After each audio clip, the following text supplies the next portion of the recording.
بسم اللہ الرحمن الرحیم رب اشرح لی صدری ویسر لی امری واحلل عقدۃ من لسانی یفقہوا قولی ربی زدنی علما۔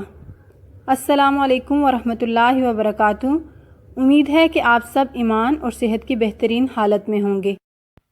24 مارچ 2021 دن ہے بدھ، جماعت ہفتم، مضمون اردو الف۔ آج ہم پڑھیں گے سبق نمبر 4 نظم و ضبط۔ اس کے لیے آپ کھولیں گے اپنی اردو کی کتاب کا صفحہ نمبر 18۔ اس سبق کی تدریس کے بعد بچے نظم و ضبط کا معنی اور مفہوم جان سکیں گے، زندگی میں نظم و ضبط کی اہمیت سے واقف ہو سکیں گے اور نظم و ضبط پر عمل کر کے کامیاب زندگی گزار سکیں گے۔ پیارے بچوں، کیا آپ جانتے ہیں کہ نظم و ضبط کے کیا معنی ہیں؟ نظم و ضبط کے معنی ہیں انتظام و انصرام، یعنی کسی بھی کام کو ترتیب سے سر انجام دینا نظم و ضبط کہلاتا ہے۔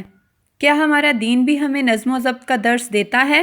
جی ہاں، مقررہ اوقات میں نماز پنجگانہ کی ادائیگی نظم و ضبط کی عمدہ مثال ہے۔ اسی طرح رمضان کے مہینے میں روزے رکھنا، سحر سے لے کر افطار تک کچھ نہ کھانا پینا بھی نظم و ضبط کا ہی پیغام دیتا ہے۔ اب ہم شروع کرتے ہیں سبق نمبر 4 نظم و ضبط کی پڑھائی۔ آپ نے بہت توجہ سے اس سبق کو سننا ہے اور ساتھ ساتھ مشکل الفاظ کے معنی اپنی کتاب پر لکھنے ہیں۔ نظم و ضبط دو لفظوں نظم اور ضبط کا مجموعہ ہے۔ یہ دونوں عربی زبان کے الفاظ ہیں۔ نظم کے معنی ہے لڑی میں پرونا اور ترتیب دینا، جبکہ ضبط کے معنی ہے رکاوٹ، یعنی اپنے کاموں میں کسی قانون اور قاعدے کی پابندی کرنے کا نام نظم و ضبط ہے۔ ذاتی مفادات کا مطلب ہے فائدے اور خواہشات کو روک کر اپنی صلاحیتوں کو کسی اعلیٰ نصب العین کی خاطر منظم کرنا نظم و ضبط کہلاتا ہے۔ نصب العین کا مطلب ہے مقصد۔ ہم یہ بھی کہہ سکتے ہیں کہ نظم و ضبط حسن ترتیب کا دوسرا نام ہے۔ حسن ترتیب یعنی عمدہ ترتیب۔ جو لوگ نظم و ضبط کی پابندی کرتے ہیں ان کی زندگی اصول و ضوابط کے مطابق گزرتی ہے۔ اصول و ضوابط قانون، ان کے ہر کام میں ایک سلیقہ اور ترتیب نظر آتی ہے۔ اس کے برعکس وہ لوگ جو نظم و ضبط سے عاری ہوتے ہیں، عاری کا مطلب ہے خالی ہونا، موجود نہ ہونا، ان کی زندگی میں کسی قاعدے یا قانون کی پابندی نظر نہیں آتی۔ ایسے لوگوں کی زندگی بے سلیقہ اور بے ترتیب گزرتی ہے۔ زندگی کے ہر شعبے میں نظم و ضبط کی پابندی ضروری ہے۔ وہ لوگ جو نظم و ضبط کو اپنا شعار بناتے ہیں، شعار کہتے ہیں چال چلن کو، عادت کو، ریت یا رواج کو، ان کی زندگی سکون سے گزرتی ہے، جبکہ نظم و ضبط کی پرواہ نہ کرنے والوں کی زندگی بے سکونی اور انتشار کا نمونہ پیش کرتی ہے۔ انتشار یعنی بے چینی۔ زندگی میں وہی لوگ کامیاب ہوتے ہیں جو اپنے کام کی منصوبہ بندی کرتے ہیں اور وقت کو بہترین انداز میں صرف کرتے ہیں۔ صرف کرنا یعنی استعمال کرنا۔ نظم و ضبط کے بغیر زندگی میں کوئی کامیابی حاصل نہیں کی جا سکتی۔ نظم و ضبط کی پابندی کامیابی کی دلیل ہے۔ وہ لوگ جو نظم و ضبط کے عادی ہوتے ہیں، کامیابی ان کے قدم چومتی ہے۔ اللہ تعالیٰ کا پیدا کیا ہوا نظام کائنات اپنے اندر ایک خاص ترتیب رکھتا ہے۔ سورج کا ہر صبح وقت مقررہ پر مشرق سے طلوع ہونا اور وقت مقررہ پر مغرب میں غروب ہو جانا نظم و ضبط کی عمدہ مثال ہے۔ چاند کے گھٹنے بڑھنے میں بھی ایک ترتیب دکھائی دیتی ہے۔ اسی طرح موسموں کے تغیر و تبدل میں بھی ہمیں نظم و ضبط نظر آتا ہے۔ تغیر و تبدل یعنی تبدیلی۔ اس نظام فطرت سے انسان کو سبق ملتا ہے کہ وہ بھی اپنے ہر کام میں حسن ترتیب سے کام لے۔ حسن ترتیب یعنی عمدہ ترتیب۔ پرندے، جانور اور حشرات الارض یعنی زمین پر رینگنے والے کیڑے بھی نظم و ضبط کا خیال رکھتے ہیں۔ دن بھر دانہ دنکا چگنے کے بعد جب پرندے شام کو واپس اپنے گھونسلوں میں جاتے ہیں تو وہ ایک خاص ترتیب سے اڑتے ہیں۔ شہد کی مکھیوں کی زندگی کا مطالعہ کریں تو ہمیں معلوم ہوتا ہے کہ اس ننھی مخلوق کی زندگی کس قدر منظم اور باقاعدہ ہے۔ چیونٹی اگرچہ کمزور مخلوق ہے، مگر کبھی آپ نے اسے چلتے دیکھا ہے؟ کیا مجال جو کوئی قطار کی خلاف ورزی کرتی نظر آئے۔ اونٹوں کو صحرا میں چلتے دیکھیے، ہر اونٹ سیدھی قطار میں دکھائی دے گا۔ ہمارا دین بھی ہمیں نظم و ضبط کا درس دیتا ہے۔ درس یعنی سبق دیتا ہے۔ مقررہ اوقات میں نماز پنجگانہ یعنی 5 وقت کی نماز کی ادائیگی نظم و ضبط کی عمدہ مثال ہے۔ ایک امام کی قیادت میں سب کا ایک ساتھ رکوع و سجود کرنا حسن ترتیب کا اعلیٰ نمونہ پیش کرتا ہے۔ قیادت کہتے ہیں رہنمائی کو۔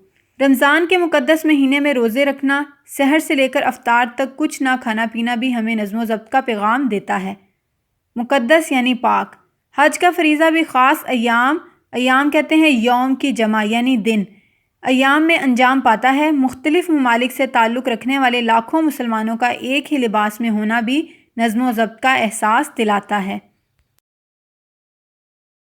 نبی کریم صلی اللہ علیہ وآلہ وسلم نظم و ضبط کو بہت اہمیت دیتے تھے۔ آپ صلی اللہ علیہ وآلہ وسلم جب نماز کے لیے کھڑے ہوتے تو سب سے پہلے صفیں سیدھی کرواتے۔ آپ صلی اللہ علیہ وآلہ وسلم فرماتے، صفیں سیدھی کرو، صفیں ٹیڑھی مت بناؤ ورنہ اللہ تعالیٰ تمہارے دلوں کو ٹیڑھا کر دے گا۔ وہ طالب علم جس کی زندگی میں نظم و ضبط کی کارفرمائی ہوگی، کارفرمائی یعنی عمل دخل ہونا، وہ ہر روز ایک خاص ترتیب سے سارے کام کرے گا۔ اس کے صبح جاگنے، نماز پڑھنے، ورزش کرنے، ناشتہ کرنے، اسکول جانے، واپس آنے، آرام کرنے، کھیلنے اور کام کرنے کے اوقات مقرر ہوں گے۔ نظم و ضبط کی وجہ سے اسے امتحان میں کوئی پریشانی نہیں ہوگی۔ اس کے برعکس کہتے ہیں خلاف، ایک ایسا طالب علم جس کی زندگی میں نظم و ضبط نام کی کوئی شے نہ ہو، جس کے جاگنے، پڑھنے، کھیلنے، گھر کا کام کرنے اور ٹی وی دیکھنے کے اوقات مقرر نہ ہوں، امتحان کے وقت سخت پریشان ہو جاتا ہے۔ یہاں ہم کھیل کے میدان کی مثال بھی پیش کر سکتے ہیں۔ وہ ٹیم جو بہتر نظم و ضبط کا مظاہرہ کرتی ہے، جس کے کھلاڑی ٹیم کے مفاد یعنی فائدے کو اپنی ذاتی مفاد پر ترجیح دیتے ہیں، ترجیح دینا، فوقیت دینا، برتری دینا، وہ ہمیشہ کامیاب اور سرخرو رہتی ہے۔ سرخرو بھی کامیاب کو ہی کہتے ہیں۔ اس کے برعکس نظم و ضبط سے محروم ٹیم کے مقدر میں شکست لکھ دی جاتی ہے۔ مقدر یعنی قسمت میں۔ بدقسمتی سے ہمارے ہاں بعض اوقات بد نظمی کے مناظر دیکھنے کو ملتے ہیں۔ ایسا کرنے والے اپنے لیے بھی مشکلات پیدا کرتے ہیں اور دوسروں کو بھی مصیبت میں ڈال دیتے ہیں۔ مثال کے طور پر لوگ بس سٹاپ یا ریلوے اسٹیشن پر کھڑے بس یا گاڑی کا انتظار کر رہے ہوتے ہیں۔ جوں ہی بس یا ریل گاڑی آتی ہے، ہر کوئی اس میں داخل ہونے کی کوشش کرتا ہے۔ ہر کوئی گاڑی میں سب سے پہلے سوار ہونا چاہتا ہے۔ بحث و تکرار ہوتی ہے، دھکم پیل ہوتی ہے۔ بحث و تکرار کہتے ہیں لڑائی جھگڑے کو۔ اگر یہ لوگ آپس میں الجھنے کی بجائے نظم و ضبط سے کام لے کر قطار بنا لیتے تو کتنی آسانی ہوتی۔ دنیا کے عظیم لوگوں کی زندگی کا جائزہ لیں تو ہمیں معلوم ہوگا کہ ان عظیم ہستیوں نے نظم و ضبط کو سختی سے اپنائے رکھا۔ نظم و ضبط کی اس پابندی کے باعث انہیں کامیابیاں ملیں۔ ہمارے عظیم قائد محمد علی جناح رحمہ اللہ علیہ کی زندگی نظم و ترتیب کی بہترین مثال ہے۔ آپ نے اپنے ایک فرمان میں اتحاد اور ایمان کے ساتھ جس تیسری بات پر زور دیا وہ یہی نظم و ضبط ہے۔ ہمیں قائد اعظم کے اس فرمان پر دل و جان سے عمل کرنا چاہیے۔ اگر ہم اتحاد کہتے ہیں اتفاق، ایمان اور نظم و ضبط کو اپنا رہنما بنا لیں تو آج بھی ہم اپنا کھویا ہوا وقار اور عزت پا سکتے ہیں۔ وقار کہتے ہیں عزت کو۔ یاد رکھیے، اگر ہم خود کو کامیاب انسان دیکھنا چاہتے ہیں اور اپنے پیارے وطن پاکستان کو ترقی کی راہ پر گامزن دیکھنے کی خواہش رکھتے ہیں تو ہمیں ہر حال میں قانون کی عملداری کو یقینی بنانا ہوگا۔ ہمیں قانون کی پاسداری کرنی ہوگی، یعنی پاسداری کہتے ہیں پابندی کو، قانون کی پابندی کرنی ہوگی۔ ہمیں زندگی کے ہر مرحلے پر نظم و ضبط کا ثبوت دینا ہوگا۔ اس کے بعد ہم کریں گے کتاب کا کام یعنی بک ورک۔ سب سے پہلے ہے سبق کے مطابق درست جواب پر ٹک کا نشان لگائیں۔ نظم کس زبان کا لفظ ہے؟ عربی کا۔ صفیں ٹیڑھی بنانے سے اللہ تعالیٰ ٹیڑھے کر دیتا ہے۔ دل۔ حشرات الارض سے مراد ہیں کیڑے مکوڑے۔ بس میں سوار ہوتے وقت کوشش کرنی چاہیے قطار بنانے کی۔ قائد اعظم رحمہ اللہ علیہ کے فرمان کی درست ترتیب ہے اتحاد، ایمان، نظم و ضبط۔ درست جواب کے نشان آپ کو سامنے اسکرین پر بھی نظر آ رہے ہوں گے، آپ یہاں سے دیکھ کر بھی لکھ سکتے ہیں۔ اگلا سوال ہے واحد کی جمع اور جمع کے واحد لکھیں۔ مفاد، مفادات، خواہش، خواہشات، قاعدہ، قواعد، سبق، اسباق، سجدہ، سجود، منظر، مناظر۔ یہ تو تھا ہمارا وہ کام جو ہم نے کتاب پر کرنا ہے۔ اس کے بعد ہم دیکھتے ہیں آج کی سرگرمی۔ آپ اپنے دن بھر کے کاموں کی ترتیب وار فہرست اپنی کاپیوں میں درج کریں، یعنی صبح سو کر اٹھنے سے لے کے رات تک جتنے بھی کام آپ نے کرنے ہیں ان کو ترتیب وار اپنی کاپیوں میں درج کرنا ہے۔ آخر میں آج کی ڈائری: سبق نظم و ضبط کی پڑھائی کرنی ہے، مشکل الفاظ کے معنی اور بک ورک کتاب پر لکھنے اور یاد کرنے ہیں۔ گھر کے کام کے رجسٹر پر کیا جانے والا کام بھی صاف ستھرا اور خوش خط لکھا ہونا چاہیے۔ دعا کے ساتھ اپنے سبق کا اختتام کریں گے۔ سبحانک اللہم و بحمدک، اشہد ان لا الہ الا انت، استغفرک و اتوب الیک۔ اپنا اور اپنے گھر والوں کا خیال رکھیں۔